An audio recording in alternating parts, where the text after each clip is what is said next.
Doctor గారు, ఈ నెల 12వ తేదీన ఇంటర్నేషనల్ యూత్ డే కదా. దేశ భవిష్యత్తు పురోగతికి యువతరమే కీలకం అన్నదానిపై నాస్తిక కేంద్రం అభిప్రాయం ఏంటి? ప్రిమేరా, ప్రపంచవ్యాప్తంగా ఆగస్టు 12ని ఇంటర్నేషనల్ యూత్ డేగా సెలబ్రేట్ చేస్తారు. ఎందుకు ఏమిటంటే సమాజాన్ని ముందుకు నడిపించేది యువతే. ఆ యువశక్తిని సరిగ్గా ఉపయోగించుకోవాలి. ఆ యువశక్తిని అంటే ఆ యువతని సరిగ్గా సరైన అవకాశాలు వాళ్ళకి చదువు విషయంలో కానీ, నైపుణ్యాల పెంపుదల విషయంలో కానీ అన్నిట్లోనూ వాళ్ళకి మంచి ఇవ్వాలి. ఇప్పుడు చైనా 20 అభివృద్ధి సాధించింది. ఎందుకు సాధించింది? చైనా యువశక్తిని చక్కగా ఉపయోగించుకుంది. వాళ్ళకి సరైన కావాల్సిన చదువు చెప్పి, నీకు కావాల్సిన నైపుణ్యాలు చేసి, నీకు కావాల్సిన టెక్నాలజీ చెప్పించుకుని కావాల్సిన. అమెరికా ఎందుకు చేసింది? ఈ రకంగా ఏ దేశ అభివృద్ధి చెందినా సరే యువతకి సరైనటువంటి నైపుణ్యాలను అందించబట్టేది. మన భారతదేశంలో ఎక్కడుంది? ఇలాగ దేశాలు చాలా ఉన్నాయి. యువశక్తిని వృధాపరుచుకున్నారా? సరైన విద్య ఇవ్వకపోతే, సరైన నైపుణ్యం పోతే సరే ఇప్పుడు ఏం చేస్తావు? ఈ మామూలుగా అయితే భజనలు చేయిస్తారు, మన దేశంలో అయితే భజనలు చేయిస్తారు, పూజలు చేయిస్తుంటారు. ఇలా కాదు. దేశ అభివృద్ధి అనేది యువశక్తిని సరిగా ఉపయోగించుకోకపోతే ఆ దేశం మళ్ళీ ఒక 35 ఏళ్ళు మళ్ళీ ఇంకో యువశక్తి రాదు కదా, 30 ఏళ్ళు అనుకుంటాం. ఇప్పుడు భారతదేశం ఇచ్చినట్లయితే మరి ప్రపంచ జనాభాలో ఒక 15 సంవత్సరాల నుంచి 24 సంవత్సరాల మధ్య ఉన్నవాళ్ళు మామూలుగా భారతదేశం ఈ 15 ప్రపంచంలోనే 15 సంవత్సరాల నుంచి 20 సంవత్సరాల మధ్య వయసిన వాళ్ళు 120 కోట్ల ఉన్నారు. ఒక్క ఈ రంగం చూసి జనాభాలో 16% ఎగుతున్నారు. అందరికంటే ఎక్కువ యువ జనాభా ఉంది తెలుసా నీకు? ఏ దేశం తెలుసా? భారతదేశం. యువ జనాభా ఉంది భారతదేశం. కానీ ఆ యువశక్తిని ఉపయోగించుకుని ఏవైతే అడ్వాన్స్డ్ కంట్రీస్ అంటామో అవన్నీ కూడా యువశక్తి ఉపయోగించుకోబట్టి ముందుకెళ్ళాయి. భారతదేశం ఎందుకు ఏర్పడింది? అన్నిట్లో ఏర్పడింది. ఇప్పటికీ భారతదేశం యువశక్తికి తగినటువంటి విద్యను ఇవ్వట్లేదు. వాళ్ళకి కావాల్సిన ఏదో పుస్తకాలు చదువుని చెప్తారు. చదువు కాదు, నైపుణ్యాలు పెంచుకోవాలి, వాళ్ళ శక్తి ఉపయోగించుకోవాలి.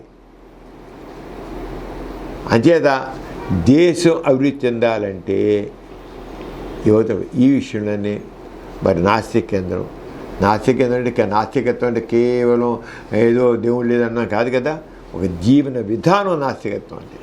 అందుకే నాస్తికత్వం అన్ని రంగాల్లోనూ నాస్తికత్వం. గోరాగారు పాజిటివ్ తీయడం అంతే కదా.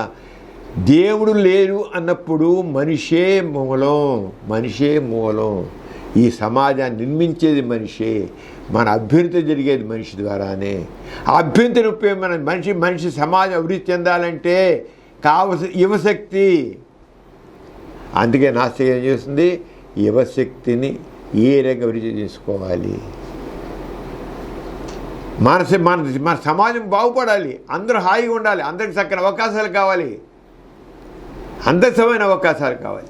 అందుకోసమని నాస్తిక విషయంలో మరి చెప్పేదా భారతదేశంలో ప్రపంచంలో 120 కోట్ల మంది ఉన్నారు యువత. ఈ వయసు 15 నుంచి 24 సంవత్సరాల వాడు. అంచేత యువత కేవలం రేపటి నాయకులు మాత్రమే కాదు. మనం అంటాం నేటి బాల్లే రేపటి పౌరులు అంటాం. ఆరుగా యువత కూడా వీళ్ళు లీడర్స్. నేటి యూతే రేపు లీడర్స్ అంటాం. రేపు లీడర్సే కాదు, రేపు లీడర్స్ కరెక్టే, ఓ దేశం దగ్గర పోయి లీడర్సే. కానీ నేటి సమాజాన్ని కూడా ముందుకు నడిపించే శక్తి ఈ యువతకే ఉంది. ఈ రోజునే ఉంది. ఈ సమాజాన్ని ముందుకు నడిపించే శక్తి అలాగే ఉంది.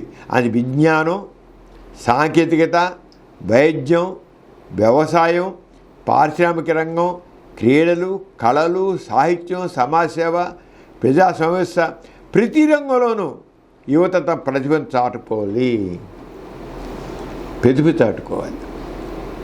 చూసుకో ఎన్ని రంగాలు ఉన్నాయో అన్నిట్లో అది ఈ శక్తి ఉంది కదా. యువశక్తి విజ్ఞానం, science, technology, medicine, agriculture, industries, sports, arts, literature, social work and democracy, వీరన్నిటిలో కూడా యువత ప్రతిసారి దానికి తగ్గట్టుగా ప్రభుత్వాలు ప్లానింగ్ కావాలి. అన్నింటిలో వారు చేసేదే కదా. అంచేత నేటి యువత అనేక సవాళ్ళను కూడా ఎదుర్కొంటుంది. మరి ఏంటి మన దేశం చూసినట్టయితే యువతలో ఏముందండి? నిరుద్యోగం ఉంది, నైపుణ్యాల లోపం ఉంది. ఊరికే క్లాసులో కూర్చుని సైన్స్ పాఠాలు చెబితేను, టెక్నాలజీ పాఠాలు చెబితే నైపుణ్యాలు ఏం రావు. వాళ్ళ చేత పని చేయించాలి, వాళ్ళకి ఇన్నోవేషన్స్ చేయించాలి. ఇన్నోవేషన్ చేయడానికి తగినట్టు అవకాశాలు కావాలి. ఇన్నోవేషన్ చేయడం కదా, అసలు ల్యాబొరేటరీస్ ఉంటే కదా. ఇంజనీరింగ్ కాలేజీ పేరు, అక్కడ ల్యాబొరేటరీస్ ఉండవు. సైన్స్ ఉంటే అడిగే ఉండవు. ఇప్పుడు సైన్స్, ఆర్ట్స్ అండ్ సైన్స్ కాలేజీలు ఉంటాయి, ఆ ఫిజిక్స్ ల్యాబ్ అంటారు, ఏం ఉండవు, అక్కడ ఏం ఉండవు. ఊరికే చదువుకో, ఊహించుకో, ఇలా ఊహించుకో, అంతే. ఏమి ఊహించుకోండి. సైన్స్ అనేది ఆల్వేస్ ప్రాక్టికల్. అలాగే ఇంజనీరింగ్ కాదు, వాటిలో నిరంతరం వాళ్ళని ఆ రంగం మోటివేట్ చేయాలి. అంతే దానివల్ల ఏమొస్తుంది? నిరుద్యోగం ఉంటుంది, నైపుణ్యాల లోపం ఉండకేం చేస్తుంది? వీళ్ళు చేయిస్తే కదా, చేయడానికి అవకాశం ఇస్తే కదా, అక్కడ ల్యాబొరేటరీస్ ఉంటే కదా, వర్క్షాప్స్ ఉంటే కదా. నాణ్యమైన విద్య అందుబాటులో లేదు. మానసిక ఆరోగ్య సమస్యలు వస్తున్నాయి. ఏమిటి? డిప్రెషన్స్. వారికి ఉద్యోగం రావట్లేదు, చదవట్లేదు, మనం అనుకున్న నేర్చుకోలేకపోతున్నాం, అనుకున్న మానసికంగా వస్తున్నాయి.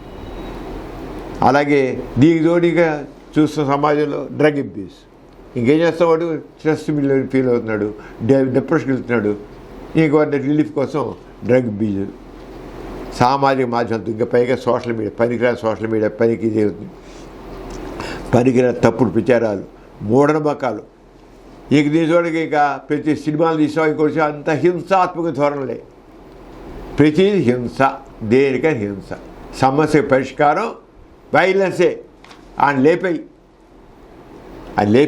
లేపేస్తేనే సరిపోతుంది. అంటే సమస్య పరిష్కారం లేపేయడమే, పొడిచేయి, నరికేయి. What is this? ఇలా ఉంది ఇప్పుడు. ఇలాంటి భావజాలం యువత భవిష్యత్తు ఎలా చూస్తుంది?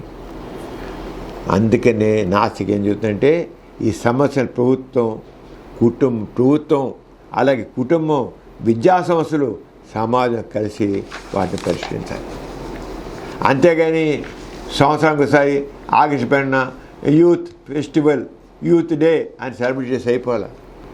ఇది కుటుంబాలని, సమాజాన్ని, విద్యా సంస్థలని, ప్రభుత్వాన్ని అలర్ట్ చేస్తుంది. నువ్వు ఎక్కడ ఫెయిల్ అవుతున్నావు, ఎక్కడ వాళ్ళకి నువ్వు చేయలేకపోతున్నావు, ఎక్కడ ఏ దేశాలు ఎందుకు ముందుకెళ్ళాయి, ఆ దేశ అభివృద్ధి చెందిన కారణం ఏమిటి, యువశక్తిని ఎలా ఉపయోగించుకున్నారు, యువశక్తికి ఎలాంటి డైరెక్షన్ ఇచ్చారు, ఎలాంటి ట్రైనింగ్ ఇచ్చారు, ఎలా చేశారు. చైనా అంత ఈ రోజు ప్రతి ఇల్లు ఒక పరిశ్రమ చేసేదే. ఎలా వచ్చింది? ప్రతి ఇంట్లో ఒక ఇన్నోవేషన్ ఒకటి జరుగుతుంది. అంటే అది ఎడ్యుకేషన్ ఆర్ ప్రొడక్షన్ వైపు ఉండాలి. అంతే. యువత అభివృద్ధికి విద్య అత్యంత ప్రధానమైన సాధనం.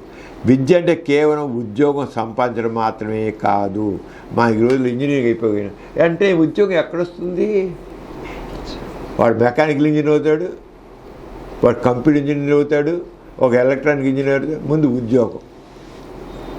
అరే what I can do, innovation ఏం చేస్తానని అనుకోవట్లేదు. ఎందుకని? మా చదువు అలా ఉంది. ఇన్నోవేషన్స్ ఉంటేనే సమాజం ముందుకు వెళుతుంది.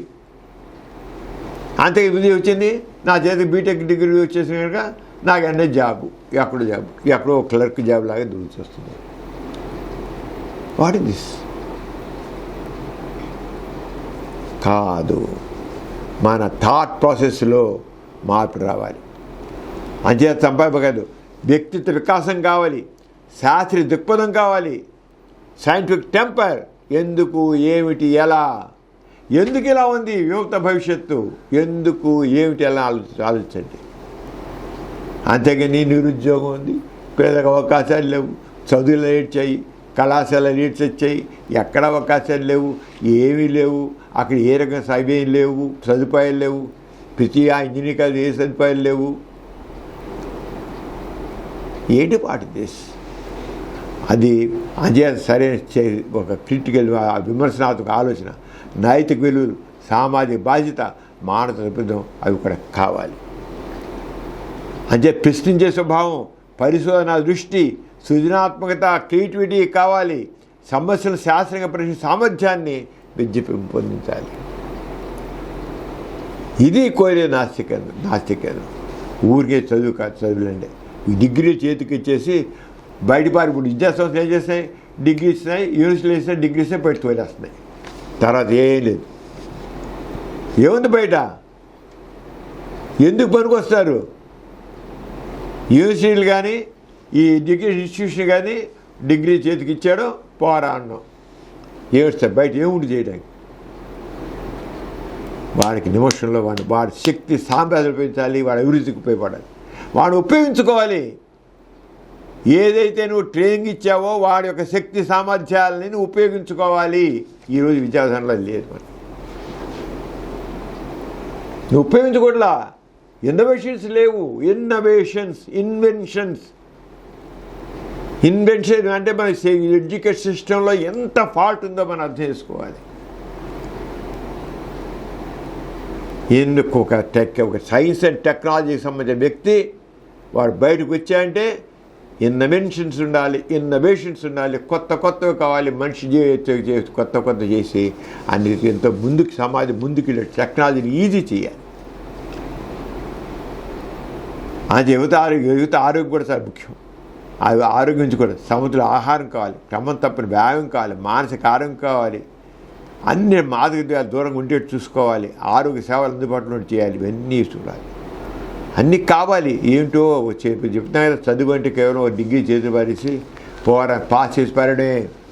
మరి కొత్త బ్యాచ్ వస్తున్నాయి, పాత బ్యాచ్ ఇలాంటి ఇద్దరు కలిపి ఎక్కడ చేస్తారు, ల్యాబొరేటరీలో ఉన్న క్లాస్ రూమ్లు పట్టవు. అందుకని పాత వాళ్ళు తోసాడు బయటికి. వచ్చేది పాస్ అన్నం, చేతులు డిగ్రీ పెట్టడం, సర్టిఫికేట్ పంపించారు. మరి కొత్త వాళ్ళు జాయిన్ అవ్వాలి కదా, పాత వాళ్ళు తోసేయడం బయటికి. ఆడికి ఎంత వచ్చింది ఏంటి అని అనవసరం. ఇది ఈరోజు మనకు ఉన్నటువంటి అది సమాజ అభివృద్ధికి సమాన అవకాశం అత్యవసరం. కులం, మతం, లింగం, భాష, ఆర్థిక పరిస్థితి లేదా ఇతర భేదాల కారణంగా ఏ ఒక్కడు లేదా యువతి వివక్షకు గురి కాకూడదు. ప్రతి ఒక్కరికి సమాన విద్య, ఉపాధి, అభివృద్ధి అవకాశాలు లభించినప్పుడు దేశం నిజమైన ప్రగతి సాధిస్తుంది. అంటే ఇంటర్నేషనల్ యూత్ డే అన్నప్పుడు ఈ యూత్ పరిస్థితి ఎలా ఉంది అనేది మనం కొద్దిగా మథనం చేసుకోవాలి. అదే నా చెప్పేది.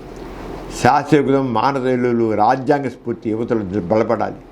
మూఢమకాలు పనికిరావు, విద్వేషాలు పనికిరావు, వివక్షలు పనికిరావు, అసహనం పనికిరాదు. ఇవి సమాజం వెనక్కి నెడుతాయి. అంటే శాస్త్రీయ ఆలోచన, హేతుబద్ధ దృక్పథం, సత్యాన్వేషణ, మానవ సమానత్వం, సౌభ్రాతృత్వం, లౌకికవాదం సమాజం ముందుకు తీసుకెళ్తాయి. యువత ఈ విలువలను ఆదర్శంగా ఆచరిస్తే దేశం మీద అభివృద్ధి చెందుతుంది. అందుచేత యువతకు నాణ్యమైన విద్య, ఈ సందర్భంలో చెప్పేదంటే యువతకు నాణ్యమైన విద్య, నైపుణ్యాభివృద్ధి, ఉపాధి అవకాశాలు, ఆరోగ్య సేవలు, నాయకత్వ లక్ష్యాలు కల్పించడం ప్రభుత్వం ముఖ్యంగా చేయాలి. విద్యా సంస్థలు చేయాలి, యూనివర్సిటీలు చేయాలి. ఏంటి?